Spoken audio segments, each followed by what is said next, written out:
Bowring hospital ಎಲ್ಲರನ್ನೂ ಮುಂದಿನ ಗೇಟಲ್ಲಿ ಕರ್ಕೊಂಡು ಹೋದರೆ ಈ ದರ್ಶನ್ ಹಿಂದಿನ ಗೇಟಲ್ಲಿ ಕರ್ಕೊಂಡು ಹೋದರು. ಸಹಜ, ಕ್ರೌಡ್ ಕಂಟ್ರೋಲು. ಬ್ರೇಕಲ್ಲಿ ಎಷ್ಟು ಸರಿನೋ ಗೊತ್ತಿಲ್ಲ ಹೇಳೋದು, ನನ್ನ ಹೆಂಡತಿ ಫೋನು.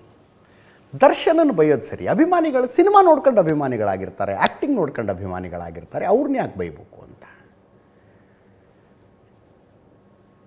ಯಾಕೆ ಅಂದರೆ ನಾನು ಏನು ಮಾಡಿದರೂ ನನ್ನ ಅಭಿಮಾನಿಗಳು ನನ್ನ ಬೆಂಬಲಕ್ಕೆ ನಿಲ್ತಾರೆ ಅನ್ನುವ ಎಡಸೊಕ್ಕು ಮನುಷ್ಯನನ್ನು ಹೀಗೆಲ್ಲ ಮಾಡಿಸುತ್ತೆ.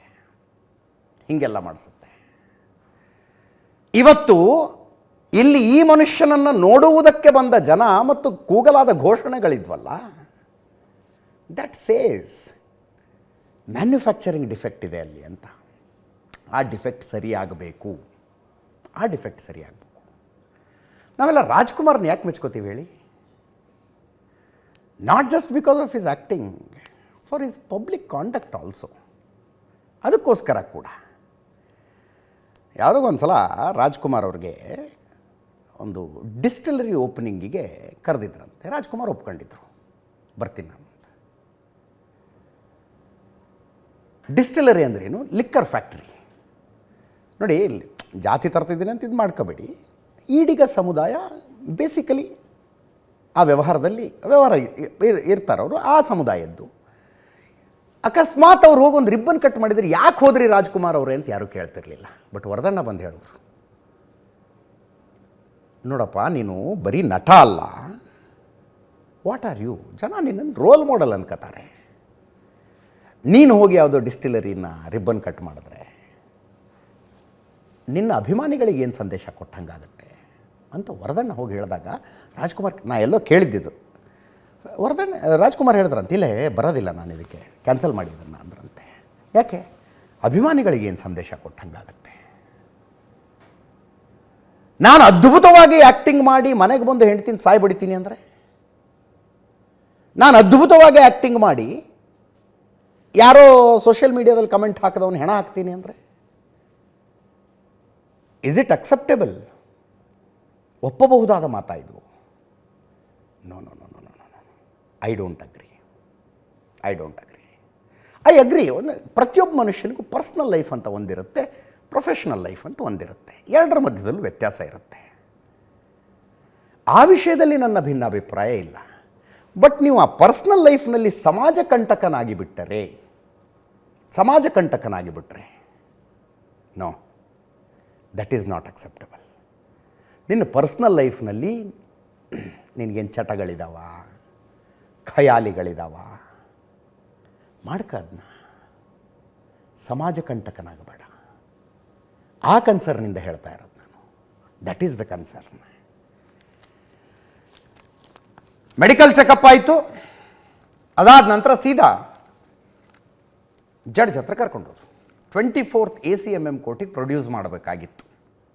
ಆದರೆ ಆ ನ್ಯಾಯಾಧೀಶರು ರಜೆಯಲ್ಲಿದ್ದ ಕಾರಣ ಅಥವಾ ಟ್ರಾನ್ಸ್ಫರ್ ಆಗಿದ್ದ ಕಾರಣ ಆರ್ಥಿಕ ಅಪರಾಧಗಳ ವಿಶೇಷ ನ್ಯಾಯಾಲಯದ ನ್ಯಾಯಾಧೀಶರ ಮುಂದೆ ಇವರನ್ನು ಹಾಜರು ಮಾಡಿದ್ರು. ಆರ್ಥಿಕ ಅಪರಾಧಗಳು, nothing wrong in it, that happens. ಅಲ್ಲೊಂದು ಜೋರು ವಾದ ಪ್ರತಿವಾದ ನಡೀತು. ಆಗಲೇ ಇಬ್ಬರು ಬಂದುಬಿಟ್ಟಿದ್ರು. ನಾನು ವಕೀಲರು ಬರಬಾರ್ದು ಅಂತ ಹೇಳ್ತಿಲ್ಲ, ಅಂದರೆ ಇಬ್ಬರು ವಕೀಲರು ತಯಾರಾಗಿ ಬಂದಿದ್ದರು. ಇಂಥ ಹಂತದಲ್ಲಿ ಆರೋಪಿಗಳ ಪರ ವಕೀಲರು, ಅಂದರೆ ಡಿಫೆನ್ಸ್ ಅಡ್ವೊಕೇಟ್ ಅಂತ ಕರೀತಾರೆ, ಪೊಲೀಸರ ಪರ ವಕೀಲರನ್ನು ಪಬ್ಲಿಕ್ ಪ್ರಾಸಿಕ್ಯೂಟರ್ ಅಂತ ಕರೀತಾರೆ. ಪಬ್ಲಿಕ್ ಪ್ರಾಸಿಕ್ಯೂಟರ್ ಯಾವಾಗ ಯಶಸ್ವಿ ಅನ್ನಿಸಿಕೊಳ್ತಾರೆ ಅಂದರೆ, ಪೊಲೀಸರು ಎಷ್ಟು ದಿವಸ ಕಸ್ಟಡಿ ಕೇಳಿದಾರೋ ಅಷ್ಟು ದಿವಸ ವಾದ ಮಾಡಿ ಕಸ್ಟಡಿ ಕೊಡಿಸುವಲ್ಲಿ ಯಶಸ್ವಿ ಆದರೆ public prosecutor good public prosecutor ಅಂತ. ಪೊಲೀಸರು ಕೇಳಿದ್ದಕ್ಕಿಂತ ತುಂಬ ಕಡಿಮೆ ದಿನಗಳ ಅವಧಿಗೆ ಕಸ್ಟಡಿ ಕೊಡಿಸುವಲ್ಲಿ ಅಥವಾ ನೇರವಾಗಿ ಜೈಲಿಗೆ ಕಳಿಸುವಲ್ಲಿ ಯಶಸ್ವಿ ಆದರೆ ಡಿಫೆನ್ಸ್ ಅಡ್ವೊಕೇಟ್ ಗುಡ್ ಅಂತ ಅರ್ಥ. ಅದು ವಾದ ಪ್ರತಿವಾದಗಳು ನಡೆದು. ಈ ದರ್ಶನ್ ಪರ ವಕೀಲರ ವಾದ ಏನು? ಬಾಡಿ ರಿಕವರ್ ಆಗಿದೆ, ಬಾಡಿ ಸಿಕ್ಕಿದೆ, ಫೋನ್ ರಿಕವರ್ ಆಗಿದೆ. ಇದರಲ್ಲಿ ರಿಕವರ್ ಮಾಡೋಕ್ಕೆ ಇನ್ನೇನಿದೆ? ಬೇಸಿಕಲಿ ಪೊಲೀಸರು ಕಸ್ಟಡಿ ಕೇಳೋದು ಯಾಕಂದರೆ ರಿಕವರಿ ಇದೆ ಅಂತ.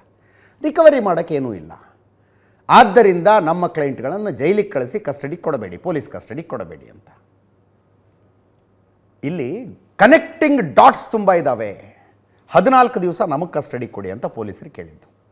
ಕನೆಕ್ಟಿಂಗ್ ಡಾಟ್ಸ್ ತುಂಬ ಇದ್ದಾವೆ. ಚಿತ್ರದುರ್ಗದಿಂದ ಕಿಡ್ನ್ಯಾಪ್ ಮಾಡಿ ಬೆಂಗಳೂರಿಗೆ ಕರ್ಕೊಂಬಂದಿದ್ದು ಗಾಡಿ ರಿಕವರ್ ಆಗಬೇಕು, ಬಾಡಿ ತಗೊಂಡು ಹೋಗಿದ್ದು ಗಾಡಿ ರಿಕವರ್ ಆಗಬೇಕು, ಎಲ್ಲಿಟ್ಟಿದ್ದಾರೆ ಏನೋ ತನಿಖೆ ಇದೆ ನಮಗೆ, 14 ದಿವಸ ಕಸ್ಟಡಿ ಕೊಡಿ ಅಂತ. ಅದೆಲ್ಲ ಆದಮೇಲೆ ಅದಕ್ಕಿಂತ ಮುಂಚೆ ನಾನು ಸಂಜೆನೂ ಕೂಡ ಮಾತಾಡಿದೆ. ನ್ಯಾಯಪೀಠದಲ್ಲಿ ಕುಳಿತಂಥವರು ಅವ್ರ ಎದುರಿಗೆ ನ್ಯಾಯದೇವತೆ ಅಂದ್ರೇನು, ತಕ್ಕಡಿ ಇರುತ್ತೆ, ಕಣ್ಣಿಗೆ ಬಟ್ಟೆ ಇರುತ್ತೆ. ತಕ್ಕಡಿ ಯಾಕೆ ಅಂದರೆ ನಾನು ಸರಿಯಾಗಿ ತೂಕ ಮಾಡ್ತೀನಿ, ನ್ಯಾಯ ಅನ್ಯಾಯ ಸರಿಯಾಗಿ ತೂಕ ಮಾಡ್ತೀನಿ ಅಂತ. ಕಣ್ಣಿಗೆ ಬಟ್ಟೆ ಯಾಕೆ ಅಂದರೆ ಎದುರಿಗಿರೋ ನೀನು ಯಾರೇ ಆಗಿರೋ, ರಾಜಕಾರಣಿಯ, ಮಠಾಧೀಶನ, ಸಿನಿಮಾ ನಟನ, ಜನಸಾಮಾನ್ಯನ, ನನ್ನ ಕಣ್ಣಿಗೆ ಎಲ್ಲರೂ ಒಂದೇ ಅಂತ. ನೀನು ಯಾರೋ ಅನ್ನೋದು ನಾನು ನೋಡೋದಿಲ್ಲ, ನ್ಯಾಯ ಅನ್ಯಾಯ ಮಾತ್ರ ಅಂತ. ನ್ಯಾಯಾಧೀಶರು ಅದನ್ನೇ ಕೇಳ್ತಾರೆ, ಏನು ನಿಮ್ಮ ಹೆಸರು ಅಂತಾರೆ.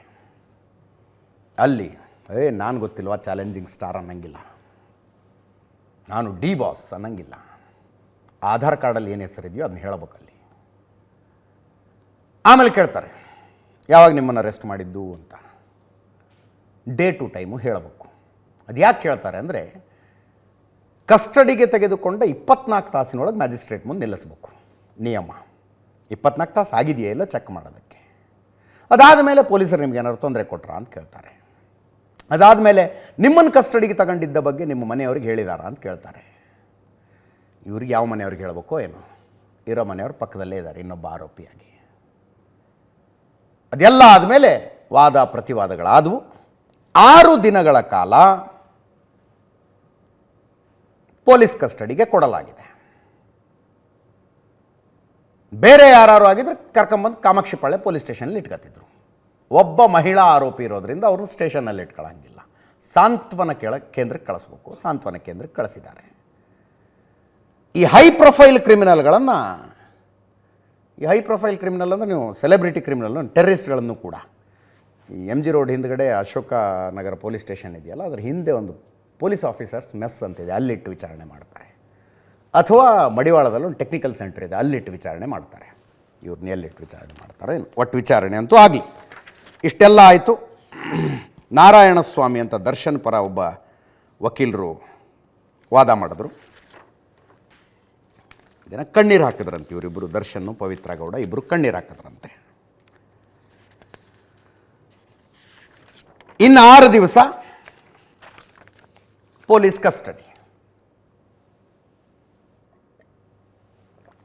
ಅಂತಿಮವಾಗಿ ಹೇಳ್ಬೇಕು ಅನ್ಕೊಂಡಿರೋದೇನೆಂದರೆ, ಒಂದು ಸಮಾಜ, ನಾನು ಸಮಾಜ ಅಂದರೆ ಎಲ್ಲರನ್ನೂ ಒಳಗೊಂಡು ಹೇಳ್ತಾ ಇಲ್ಲ, ಯಾರನ್ನು ಯಾವ ಎತ್ತರಕ್ಕೆ ಏರಿಸುತ್ತೆ ಅವ್ರಿಗೆ ಆ ಅರ್ಹತೆ ಇದೆಯಾ ಅಂತ ನೋಡ್ಕೋಬೇಕು. ಅವ್ರಿಗೆ ಆ ಅರ್ಹತೆ ಇದೆಯಾ, ಅವರ ಪಬ್ಲಿಕ್ ಕಾಂಡಕ್ಟ್ ಹೆಂಗಿದೆ, ಪರ್ಸ್ನಲ್ ಕಾಂಡಕ್ಟ್ ಹೆಂಗಿದೆ. ಯಾರು ಅಂತ ನೆನಪಿಲ್ಲ ನನಗೆ, ಯಾವುದೋ ಒಂದು ಶೋನಲ್ಲಿ, ಈ ವೀಕೆಂಡ್ ವಿತ್ ರಮೇಶ್ ಅನಿಸುತ್ತೆ, ಜೀವನದಲ್ಲಿ ಅವಕಾಶ ಸಿಗದೆ ಹಾಳಾದವ್ರಿಗಿಂತ ಅವಕಾಶ ಸಿಕ್ಕ ಹಾಳಾದವರೇ ಜಾಸ್ತಿ ಅಂತ ಹೇಳಿದ್ರು ಯಾರು. ಅವಕಾಶ ಸಿಗದೆ ಹಾಳಾದವ್ರಿಗಿಂತ ಅವಕಾಶ ಸಿಕ್ಕ ಹಾಳಾದವರೇ ಜಾಸ್ತಿ ಅಂತ.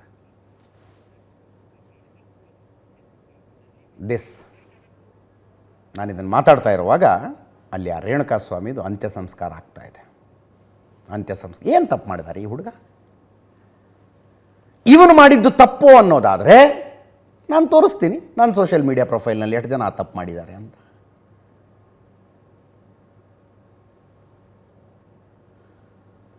ಏನು ಉಗಾಂಡದಲ್ಲಿ ಬದುಕ್ತಾ ಇಲ್ಲ ನಾವು? ನನ್ನ ಮನಸ್ಸಿಗೆ ಬೇಜಾರಾಯಿತು ಕರ್ಕೊಂಬಂದು ಕೊಂದು ಬಿಡ್ತೀನಿ ಅನ್ನೋದಕ್ಕೆ ಕಾನೂನಿದೆ, ಒಂದು ಕೊಡಬೇಕಾಗಿತ್ತು, ಕಂಪ್ಲೇಂಟು ಕರೆಸ್ಬೇಕಾಗಿತ್ತು. ಕಾನೂನಿನ ಪ್ರಕಾರ ಏನು ಶಿಕ್ಷೆ ಆಗಬೇಕು ಆಗ್ತಿತ್ತು.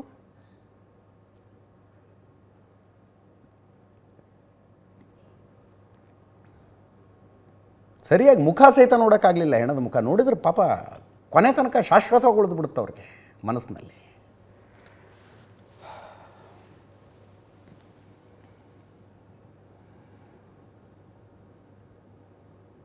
ತಾಯಿ ಅನ್ಸುತ್ತವ್ರು.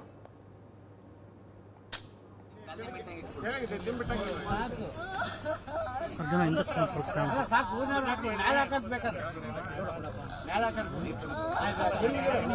ಸದ್ಯೋ ಜಾತಂ ಪ್ರಪದ್ಯಾಮಿ ಸದ್ಯೋ ಜಾತಾಯ ವೈ ನಮೋ ನಮಃ ಭವೇ ಭವೇನಾಧ್ಯಾಯ ನಮಃ ವಾಮದೇವಾಯ ನಮೋ ಜ್ಯೇಷ್ಠಾಯ ನಮಃ ಶ್ರೇಷ್ಠಾಯ ನಮೋ ರುದ್ರಾಯ ನಮಃ ಕಾಲಾಯ ನಮಃ ಕಲವಿಕರಣಾಯ ನಮಃ ನಾಗೇಶಾಯ ನಮಃ ಪರಾಯ ನಮಃ ಪರಮಪ್ರಮದನಾಯ ನಮಃ ಸರ್ವಭೂತನಮನಾಯ ನಮಃ ಮನೋನ್ಮನಾಯ ನಮಃ ಅಘೋರೇಭ್ಯೋ ತಘೋರೇಭ್ಯೋ ಘೋರತರಭ್ಯಃ ಸರ್ವೇಭ್ಯಃ ಸರ್ವಭೂತೇಭ್ಯೋ ನಮಸ್ತೆ ಅಸ್ತು ರುದ್ರರೂಪೇಭ್ಯಃ ತತ್ಪುರುಷಾಯ ವಿದ್ಮಹೇ ಮಹಾದೇವಾಯ ಧೀಮಹಿ ತನ್ನೋ ರುದ್ರಃ ಪ್ರಚೋದಯಾತ್ ಈಶಾನ ಸರ್ವವಿದ್ಯಾನಾಂ ಈಶ್ವರ ಸರ್ವಭೂತಾನಾಂ ಬ್ರಹ್ಮಾಧಿಪತಿ ಬ್ರಹ್ಮಣೋಧಿಪತಿ ಬ್ರಹ್ಮ ಶಿವೋ ಮೇ ಅಸ್ತು ಸದಾ ಶಿವೋ ಮಂಗಳಮಯ ಮಖಲಿಂಗೋದ್ಭವರಿಗೆ ಮಂಗಳವೆನ್ನಿರಿ ಸಾಂಗದಲ್ಲಿ ಅಂಗಜ ಭಂಗ ಶಿವಾಂಗ ಸಂಗ ಗುರು ಲಿಂಗ ಜಂಗಮಾಚಾರ್ಯರಿಗೆ ಕ್ಷೋಣಿ ಎಳಿರುತರ ಲೀಲಾ ವಿಸರದಿ ಕ್ಷೋಣಿಯ ಪಾವನ ಗೈದವಗೆ ಕಾಷ್ಟದಳು ನುರಿದ ನೆಲೆಸಿದ ವ್ಯಾಕುಲ ನಾಯಕ ರೇಣುಕಗೆ ಊರಿ ಮಹಿಮ ಭವ ದೂರ ನಿಗಮ ಸುವಿಚಾರ.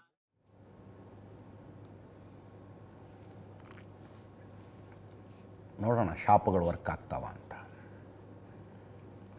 ಯಾರಿಗೂ ಅನ್ಯಾಯ ಮಾಡಿದವ್ರಲ್ಲ, ಕುಟುಂಬ ನೋಡಿದ್ರೆ ಗೊತ್ತಾಗತ್ತೆ. ಕೇದಾರ ಸ್ವಾಮೀಜಿಯ ಭಕ್ತರಂತೆ, ಸ್ವಾಮೀಜಿಗಳು ಬಂದರೆ ಅವ್ರ ಮನೇಲೇ ಉಳ್ಕೊಳ್ಳೋದಂತೆ. ಚಿತ್ರದುರ್ಗಕ್ಕೆ ಬಂದರೆ ತಂಪಾಡಿಗೆ ಜೀವನ ಮಾಡ್ಕೊಂಡಿದ್ದಾರೆ. ಏನೋ ಕಷ್ಟ ಬಿದ್ದು ಮಗನ ಓದಿಸಿದ್ರು. ಮಗ ಏನು ದೊಡ್ಡ ಮಹತ್ವಾಕಾಂಕ್ಷಿ ಅಲ್ಲ, ಮನೆ ಹತ್ರನೇ ಒಂದು ಕೆಲಸಕ್ಕೆ ಹೋಗ್ತಾ ಇತ್ತು ಪಾಪ. ಅದೇನು ಕಷ್ಟ ಬಿದ್ದು ಮಗಳ ಮದುವೆ ಮಾಡಿದ್ರು. ಒಂದು ಜವಾಬ್ದಾರಿ ಮುಗೀತು. ಭಾಳ ಅಲ್ಲದೆ ಇದ್ದರೂ ಸ್ವಲ್ಪ ಸಂಬಳ ತರ್ತಾ ಇದ್ದಾನೆ ಮಗ. ಅವನದು ಮದುವೆ ಆಯಿತು.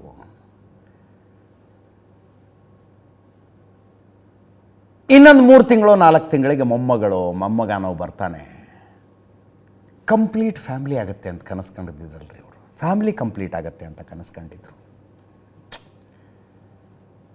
ಒಬ್ಬ ನಟನ ಎಡಸೊಕ್ಕು, ಒಬ್ಬ ನಟನ ಧಾರ್ಷ್ಟ್ಯ, ಆತನ ಅಭಿಮಾನಿ ಬಳಗದ ಅಧ್ಯಕ್ಷನ ಚಾಪ್ಲೂಸಿತನ ಹೇಳಬೇಕಾಗಿತ್ತು. ರೇಣುಕಾಸ್ವಾಮಿನ ಕರ್ಕಂಬ ಅಂತ ಫೋನ್ ಮಾಡಿದಾಗ ಈ ಅಭಿಮಾನಿ ಬಳಗದ ಅಧ್ಯಕ್ಷನ ಹೇಳಬೇಕಾಗಿತ್ತು. ಚಿತ್ರದುರ್ಗದ ಅಭಿಮಾನಿ ಬಳಗದ ಅಧ್ಯಕ್ಷ, ಅಣ್ಣ ನಾನು ನಿಮ್ಮ ಸಿನಿಮಾ ನೋಡಿ ಮೆಚ್ಕೊಳ್ಳೋನಷ್ಟೇ, ನಿಮ್ಮ 2ನೇ ಹೆಂಡತಿಗೆ ಯಾವನೋ ಮೆಸೇಜ್ ಮಾಡಿದ್ದಕ್ಕೆ ಅವನು ನಾನ್ಯಾಕೆ ಕರ್ಕೊಂಬರಲಿ ಅಂತ ಕೇಳಬೇಕಾಗಿತ್ತು ಅವನು. ಹಂಗಂದಿದ್ರೆ ನಿಜವಾಗ್ಲೂ ಅವನು ಸಿನಿಮಾದ ಅಭಿಮಾನಿ ಅಂತ ಅನ್ಕೊಳ್ಬೋದಾಗಿತ್ತಪ್ಪ. ಸಿನಿಮಾದ ಅಭಿಮಾನಿ ಅನ್ಕೊಳ್ಬೋದಾಗಿತ್ತು. ಹಂಗಾಗಿದ್ದರೆ ಆತ ಹಂಗೆ ಹೇಳಿದರೆ ಹೌದಲ್ಲೇ ಮಗನೇ ಅನ್ನಬಹುದಾಗಿತ್ತು. ತುಂಬ ಜನ ಹೇಳ್ತಾರೆ, ಯಾರೋ ಲೇಖಕರು ತುಂಬ ಚೆನ್ನಾಗಿ ಬರೀತಾರೆ ಅಂತ ಅಭಿಮಾನಿಗಳಾಗಿರ್ತೀರಿ, ಅವನ ಮನೇಲಿ ಏನೋ ಮಾಡಿದ್ದಕ್ಕೆ ನೀವೆಲ್ಲ ಆ ಪಾಪದಲ್ಲಿ ಪಾಲುದಾರರಲ್ಲ ನಾವು. We know how to bifurcate. ಅವನು ಏನೋ ಮಾಡ್ಕೊಂಡು ಜೈಲಿಗೆ ಹೋದಾಗ ನಾವು ಪಕ್ಕದಲ್ಲಿ ನಿಂತ್ಕೊಂಡು ಜೈಕಾರ ಹೇಳಲಿಲ್ಲ. ಅಥವಾ ಡಿ ಬಾಸ್ ಕೊಲೆ ಮಾಡಿದ್ದಾರೆ ಎಂದರೆ ಅದಕ್ಕೆ ಬಲವಾದ ಕಾರಣವೇ ಇರಬಹುದು. ನೋಡ್ತಾ ಇದ್ದೆ ಯಾವುದೋ ಕಮೆಂಟು, ಅವರು ಹಾಗೆಲ್ಲ ತಪ್ಪು ಮಾಡುವವರಲ್ಲ ಅನ್ನುವ ಚಾಪ್ಲೂಸಿ ನಾವು ಮಾಡಲಿಲ್ಲ. ನಾವು ಬಹಳ ಜನರಿಗೆ ಅಭಿಮಾನಿಗಳು ರೀ. ಅವರ ಬರಹಕ್ಕೆ ಅಭಿಮಾನಿಗಳು, ಅವರ ನಟನೆಗೆ ಅಭಿಮಾನಿಗಳು. ಅವರ ಪೈಕಿ ಅನೇಕರು ನನಗೂ ಆತ್ಮೀಯರಿದ್ದಾರೆ. ಅಪರೂಪಕ್ಕೊಂದು ಫೋನ್ ಮಾಡ್ತಾರೆ, ಮಾತಾಡ್ತಾರೆ. ನಮ್ಮ ಹಳ್ಳಿ ಊರಿಗೆ ಕರ್ಕೊಂಡೋಗಿದ್ದೆ ಯಾರನ್ನೋ, ಡೈನಿಂಗ್ ಟೇಬಲ್ ಇಲ್ಲ ಅಂದರೆ, ಅಯ್ಯೋ ನಾನೇನು ಡೈನಿಂಗ್ ಟೇಬಲಲ್ಲೇ ಊಟ ಮಾಡ್ಕೊಂಡು ಬರ್ರಿ, ಇಲ್ಲೇ ಕೂತ್ಕೊಂಡು ಊಟ ಮಾಡೋಣ ಅಂತ ಊಟ ಮಾಡ್ತಾರೆ. ಸ್ಟಾರ್ಗಳವರು, ಸೂಪರ್ ಸ್ಟಾರ್ಗಳು, ಒಂದಕ್ಕಿಂತ ಒಂದು ಒಳ್ಳೆ ಸಿನಿಮಾ ಕೊಟ್ಟವರು. ನಾನು ಅವರ ವಿರುದ್ಧ ಇವರು ಅಂತ ಹೇಳ್ತಾ ಇಲ್ಲ. ಯಶಸ್ಸು ಮನುಷ್ಯನಲ್ಲಿ ವಿನಯ ತರಬೇಕು, ನಯ ತರಬೇಕು. ನಯ ವಿನಯಗಳನ್ನು ಯಶಸ್ಸು ತರದೇ ಹೋದರೆ ಇಂಥ ಕೆಲಸ ಮಾಡಿಸತ್ತಿದು. ಈ ಪ್ರಕರಣದಲ್ಲಿ ಪೊಲೀಸರು, ಪ್ರಾಸಿಕ್ಯೂಷನ್ನು, ಆ ಮೂಲಕ ಒಟ್ಟಾರೆ ನ್ಯಾಯಾಂಗ ಮತ್ತು ಪೊಲೀಸರು ಅನ್ನುವ ಕಾರಣಕ್ಕಾಗಿ ಸರ್ಕಾರ ಒಂದು ಲಾರ್ಜರ್ ಕಾನ್ಷಿಯನ್ಸಿಗೆ ಸರ್ವ್ ಮಾಡ್ತಾ ಇದ್ದೀರಿ. ನೆನ್ಪಿಟ್ಕೊಳ್ಳಿ ಅದನ್ನು, ಲಾರ್ಜರ್ ಕಾನ್ಷಿಯನ್ಸಿಗೆ ಸರ್ವ್ ಮಾಡ್ತಾ ಇದ್ದೀರಿ. ಇಲ್ಲಿ ರೇಣುಕಾಸ್ವಾಮಿ ಬಲಿಪಶು, 13 ಜನ ಆರೋಪಿಗಳು. ಈ ಕೇಸಿನ ತನಿಖೆ ಸರಿಯಾಗಿ ನಡೆದು ಈ ಕೇಸ್ನಲ್ಲಿ ಶಿಕ್ಷೆ ಆಗಿಬಿಟ್ರೆ ಲಾಜಿಕಲ್ ಎಂಡ ಇಲ್ಲ. ಒಂದು ಸಮಾಜಕ್ಕೊಂದು ಸಂದೇಶ ಹೋಗಬೇಕು. ಲಾರ್ಜರ್ ಕಾನ್ಷಿಯನ್ಸ್ ಅಂತ ಯಾಕೆ ಹೇಳ್ತಾರೆ? ಸಮಾಜಕ್ಕೊಂದು ಸಂದೇಶ ಹೋಗ್ಬೇಕು. ಯಶಸ್ಸನ್ನು, ಸೆಲೆಬ್ರಿಟಿ ಸ್ಟೇಟಸ್ಸನ್ನು, ದಂಡಿಯಾಗಿ ಬಂದ ದುಡ್ಡನ್ನು ಹೆಂಗೆ ಹ್ಯಾಂಡಲ್ ಮಾಡಬೇಕು ಅನ್ನೋ ವಿಷಯದಲ್ಲಿ ಉಳಿದವ್ರಿಗೊಂದು ಪಾಠ ಆಗಬೇಕು. ಹಂಗೆ ಈ ಕೇಸ್ ನಡೆಯುತ್ತಾ? We will follow it up. ಅದರ ಬಗ್ಗೆ ಯಾವುದೇ ಸಂಶಯಗಳನ್ನು ಇಟ್ಕೋಬೇಡಿ. We will follow it up. ಅದರ ಜೊತೆಗೆ ಆಯಿತು, ಪೊಲೀಸರು ಏನು ಮಾಡಬೇಕು, ಸರ್ಕಾರ ಏನು ಮಾಡಬೇಕು, ಪ್ರಾಸಿಕ್ಯೂಷನ್ ಏನು ಮಾಡಬೇಕು, ನ್ಯಾಯಾಂಗ ಏನು ಮಾಡಬೇಕು, ಸಮಾಜ ಏನು ಮಾಡಬೇಕು? ಯಾರನ್ನು ಹೆಗಲ ಮೇಲೆ ಹೊತ್ಕೊಂಡು ಕುಣಿಬೇಕು, ಯಾರನ್ನು ಹೆಗಲ ಮೇಲೆ ಹೊತ್ಕೊಂಡು ಕುಣಿಬಾರ್ದು ಅನ್ನೋ ವಿಷಯದಲ್ಲಿ ಪ್ರಜ್ಞಾಪೂರ್ವಕ ನಿರ್ಧಾರಗಳನ್ನು ತೆಗೆದುಕೊಳ್ಳಬೇಕು. ಪ್ರಜ್ಞಾಪೂರ್ವಕ ನಿರ್ಧಾರಗಳು. ನಾನು ಚಿತ್ರನಟ ಅಲ್ಲ ರೀ, ಅವ್ರ ವಿರುದ್ಧ ಅಲ್ಲ ಅದು. ಬಟ್ ನೀವು ಅವರ ಪೈಕಿ ಯಾರನ್ನು ಹೆಗಲ ಮೇಲೆ ಹೊತ್ಕೊಂಡು ಕುಣಿತೀರಿ, ಯಾರನ್ನ ಸೆಲೆಬ್ರಿಟಿ ಮಾಡ್ತೀರಿ, ಯಾರ ಕಟೌಟಿಗೆ ಹಾಲು ಸುರಿತೀರಿ, ಯಾರ ಕಟೌಟ್ ಮುಂದೆ ಕುರಿ ಕಡಿತೀರಿ?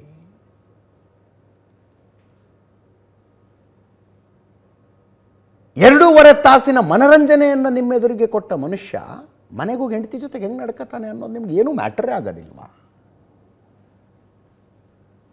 ಇವತ್ತು ಮಧ್ಯಾಹ್ನ ಅದನ್ನು ಮಾತಾಡ್ತಾರಾಗ ಯಾರೋ ಅಂದರು, ಅವನು ಹೆಂಡತಿಗೆ ಹೊಡಿದೆ, ಇನ್ಯಾರು ಹೊಡಿಯೋಕ್ಕಾಗತ್ತೆ ಅವನು? ಹಂಗೆ ಅಂದಿದ್ದಕ್ಕೆ ಇವತ್ತು ಕಂಡೋರು ಮನೆ ಮಕ್ಕಳು ನೀವು ಕೊಂದಿದ್ದು. ಹಂಗೆ ಈ ಸಮಾಜ ಅನ್ಕೊಂಡಿದ್ದಕ್ಕೆ ಅವನು ಹೊಡಿದೆ, ಅವನು ಹೆಂಡತಿ ನೋಡಿದೆ, ಇನ್ಯಾರು ಹೊಡಿತಾನವನು? ನನಗೊಂದು ಕಲ್ಪನೆ ಇತ್ತು. ಯಾವ ಮನುಷ್ಯ ಇನ್ಯಾರನ್ನೂ ಹೊಡೆಯುವ ತಾಕತ್ತನ್ನು ಹೊಂದಿರೋದಿಲ್ಲೋ ಅವನು ಮಾತ್ರ ಹೆಂಡತಿ ಹೊಡಿತಾನೆ ಅಂದ್ಕೊಂಡಿದ್ದೆ ನಾನು. ಯಾವ ಮನುಷ್ಯನಿಗೆ ಇನ್ಯಾರ ಮೇಲೂ ಕೈ ಮಾಡೋ ತಾಕತ್ತಿರೋದಿಲ್ಲೋ ಅವನು ತನ್ನ ಹೆಂಡತಿಗೆ ಹೊಡೆಯೋದು. ಇದು ಹಂಗಲ್ಲ, ಹೆಂಡತಿಗೂ ಹೊಡಿತಾನೆ, ಬಾರ್ಗೋದ್ರೆ ವೇಟ್ರಿಗೂ ಹೊಡಿತಾನೆ, ಇಲ್ಲಿ ಬಂದರೆ ಕಂಡೋರ್ ಮನೆ ಮಕ್ಕಳಿಗೂ ಹೊಡಿತಾನೆ. What is it? ಏನಿದು?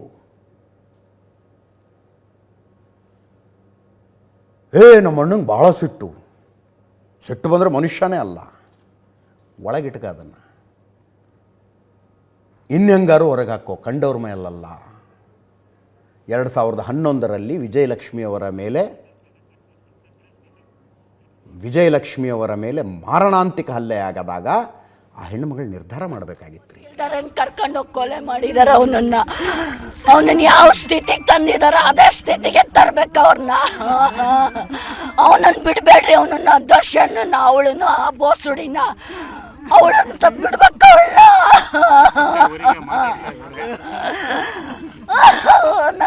ನನ್ನ ಮಗ ನನ್ನ ಸೊಸೆ ಎಂತ ಪಾಪ, ಅದು 3 ದಿವಸದಿಂದ ಅದು ಕಾಯ್ತೈತೆ. ನನ್ ಗಂಡ ಬರ್ತಾನೆ ಇವತ್ತು ಅಂತ ಕಾಯ್ತಾ ಕುಂತಿತ್ತದು ಬೆಳಗ್ಗೆ.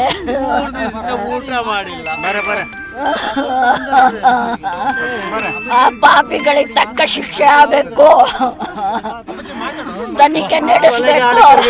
ಈ ದೇಶದಲ್ಲಿ ಎಂತ ಮರ್ಯಾದೆ ಇದೆ ಈ ದೇಶದಲ್ಲಿ, ಕೊಲೆಗಡಕರು ಮಾನವೀಯತೆನೇ ಇಲ್ಲ, ಮನುಷ್ಯತ್ವ ಇಲ್ಲ. ಇವರು ದೊಡ್ಡ ಮನುಷ್ಯರು, ಇವರು ಸ್ಟಾರ್ಗಳು ಈ ಜೀವನದಲ್ಲಿ, ಈ ದೇಶದಲ್ಲಿ. ಏನ್ರಿ, ಏನು ದೇಶ ರೀ? ಏನು ಮಾಡೋಣ ಮಾತಾಡಿ? ಹೋದ ಮಗ ಬರ್ತಾನ, ಅವ್ರು ಯಾರ ಜೀವನ ಕೊಡ್ತಾರ?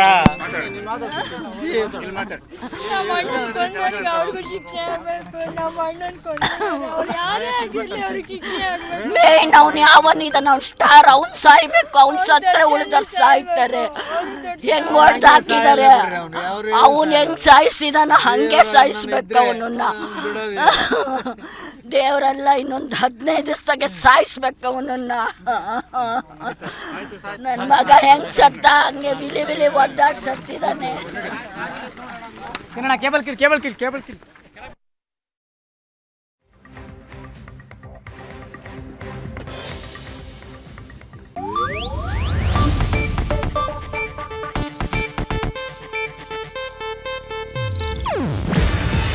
ಇದು ಏಷ್ಯಾನೆಟ್ ನ್ಯೂಸ್ ನೆಟ್ವರ್ಕ್ ಪ್ರಸ್ತುತಿ.